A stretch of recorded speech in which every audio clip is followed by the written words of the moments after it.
The opener on our list is Rolls-Royce Cullinan. In Cullinan, there is certainly as much to like about life on board. This car as there might be to dislike about either the idea or the appearance of it. This is a true Rolls-Royce, and among its dynamic strengths are outstanding mechanical refinement, unimpeachable ride comfort and excellent drivability.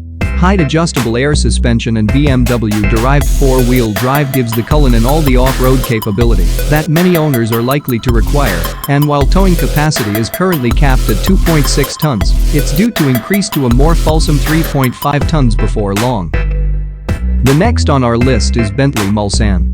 A limousine that's singularly aristocratic, whose presence announces itself from hundreds of yards away, and whose agenda is all about serving the interests of the passenger first and the driver a definite second.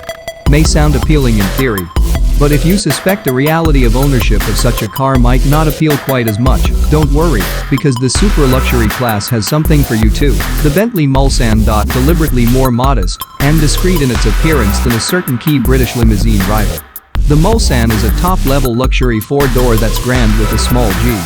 The material quality, the luster and natural appeal of its wood veneers and the tactile allure of so many of its fittings are second to none. A good helping of driver appeal has always been part of this big Bentley's motive character. And so while the Mulsanne doesn't ride quite as serenely as some of its closest competition, it handles and responds with more vigor and verve, thanks not least to its torquey, turbocharged petrol V8. The next on our list is Mercedes-Maybach S-Class. The richest and most special car in what might be the most universally respected and admired limousine range in the world, the Mercedes-Maybach S-Class is the modern standard bearer for Daimler's Maybach super luxury brand. And so that fact that this car is only an S-Class may be at once its biggest strength and its key vulnerability. Compared to a Rolls-Royce or Bentley, an S-Class might not cut a lot of mustard for drool-worthy curbside appeal, but being an S-Class also makes this car the recipient of all those advanced active suspension and driver assistance technologies and helps to make it so brilliantly refined, rich and cosseting.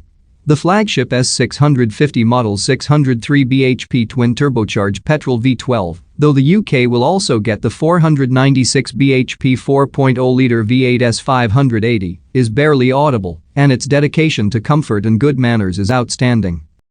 The next on our list is Bentley Flying Spur.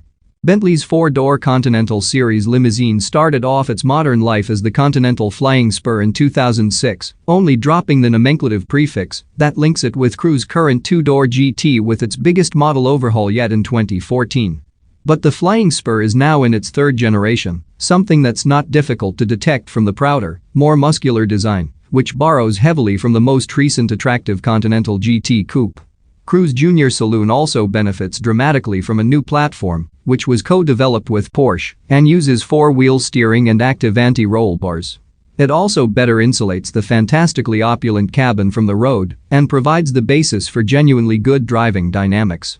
Grip, balance and steering are all noticeable improved.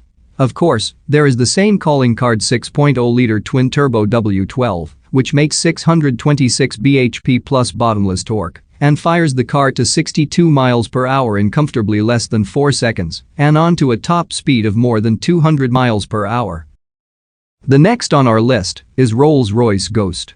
The Ghost was a line in the sand for Rolls-Royce when it appeared in 2009, the beginning of a transformation that took the company's annual production volume from hundreds of to several thousand cars per year. However, while the Phantom is very much a car in which to be driven, the Ghost was intended as a car for the well-heeled driver, and its dynamic character reflects that. Slighter, tauter riding, and more agile than the Phantom, partly by virtue of its more compact proportions, it lends itself more readily to the cut and thrust of daily motoring on traffic-clogged UK roads than its bigger brother. And yet in terms of interior space, luxury ambience and sheer material quality, the car sits only the smallest of rungs below its bigger brother, adopting as it does Rolls-Royce's new post-opulence design approach both inside and out. It's a neoclassical fortress on wheels, but a usable one.